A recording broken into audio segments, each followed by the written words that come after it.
সবাইকে স্বাগতম। আমরা এই ভিডিওর মাধ্যমে জমির দাগ সম্পর্কে একটু আইডিয়া নেব। আমরা প্রথমে ক্রোম ব্রাউজারে যাব। ক্রোম ব্রাউজারে গিয়ে সার্চ বারে ভূমি সেবা লিখে সার্চ করব।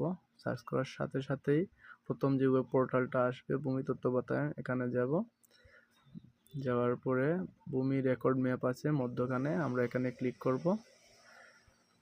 রেকর্ডে ক্লিক করার পরপরই এখানে দেখাবে বিভাগ আসবে, আমরা সিলেট বিভাগ সিলেক্ট করব। জেলা মৌলভীবাজার দেব, তারপরে সদর উপজেলা, আমরা RS খতিয়ানে ক্লিক করব। তারপরে নিচে দেখা যাচ্ছে মৌজা, আমরা সরাসরি মৌজাতে সার্চ করলে ওই মৌজার নাম লিখলে, আমি কামালপুর লিখলাম, চলে আসলো।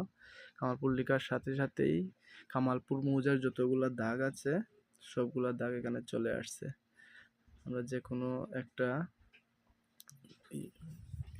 ফর্সাতে ক্লিক করব, ডবল ক্লিক করতে হবে। ঢোকার সাথে সাথেই এখান থেকে আমরা পুরো তথ্যটা পেয়ে যাব, জমির দাগ খতিয়ান সব কিছু। আমরা জাস্ট এখান থেকে একটু আইডিয়া নিতে পারবো যে আমাদের ওই ব্লকে কোথায় কীরকম দাগ হতে পারে। ধন্যবাদ সবাইকে।